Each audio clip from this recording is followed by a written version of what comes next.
welcome Colin Snow. Just hit it down? Make sure it's Okay. there and hold it now. Okay, great. 10 minutes. Okay, 10 minutes, that's it.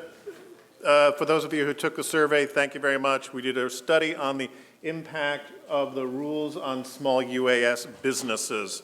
So this was a microeconomic study looking at how businesses operate or want to operate, how many employees do they want to hire, what kind of revenue are they going to generate, what kind of services do they want to offer.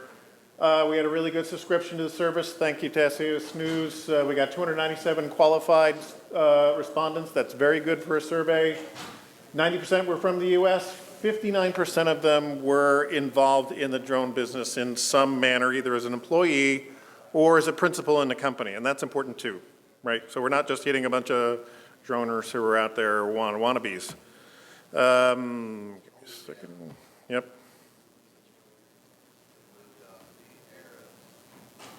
That's on the arrow now, and there we go. All right. Here's what I want to point out. It is a graphic to kind of illustrate to you the path that we're on under current policies, and I'm going to talk about this in the presentation and show you the data that backs it up. Current policies versus if we go towards favorable regulations or we go towards unfavorable regulations. Everybody knows where we are now. It's market uncertainty. I don't need to tell you that. But the news here is what happens if favorable regulations get put in place, and we'll identify what those are and what the economic impact is, or what would happen under unfavorable regulations. And basically, look, under favorable rates, no, this isn't rocket science. Under favorable regulations, there's market development. But under unfavorable regulations, there's market disintegration. Essentially, the market, it will get killed, and I have the data that shows that.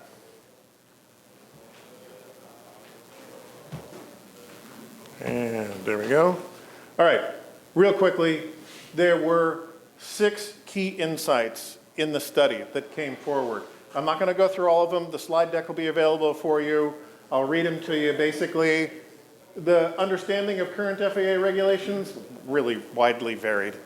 No surprise to anybody, just as Rory said, companies and people operate anyway, a lot.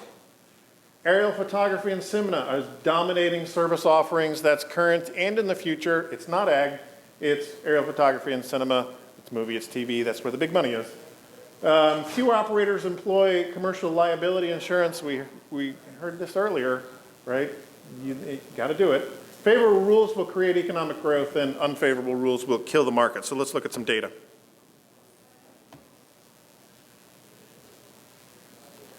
And forward. There we go. All right, under current policies. Here's what's happening today. Today, under current policies, 47% of the companies that we surveyed, they're operating anyway. And again, this survey was about Class G airspace. It was about operating with a small UAS under 55 pounds, right? And we said operate means you're flying.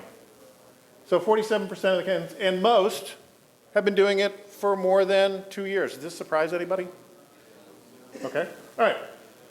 71% of the surveyors, respondents said current rules are unclear, and half said they're very unclear. 30% said FAA doesn't even regulate the space, right? My space, you don't regulate it. Well, and the reason we got that kind of response is, remember, this is post the Perker decision, right? So this survey came out right after that decision where, the administrative law judge said, there's no rule. So I'm not surprised by that answer. Let's see, under favorable rules, what happens? Growth, right? Cumulative average growth rate, 49% across all revenue bands. No matter how much they made money right now, some of the bigger bands, the largest growth area was for businesses who make under $1 million, 49% growth. 65% of those who are sitting on the sidelines would start their business immediately. Immediately, they start their business.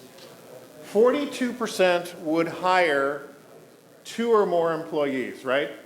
So almost all the businesses that are on the sidelines say that they'd operate immediately and then begin hiring as soon as the regulations come out.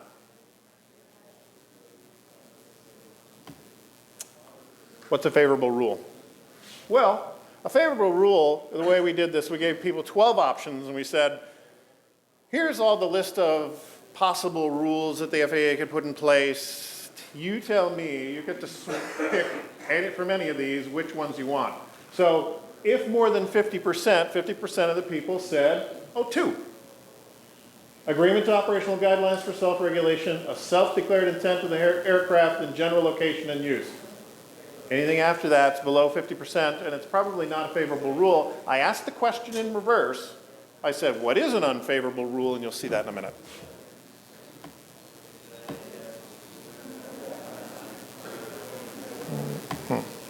Come on. There it is. There we go. Under unfavorable rules. Real simple.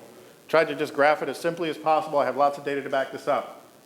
61% of the people said, we'll shutter, or we'll kill our plans. That's it. Unfavorable rule. We go out of business. 39% we'd say it. We concluded basically that the overall market would just basically collapse and disintegrate. Unfavorable rule, what is it?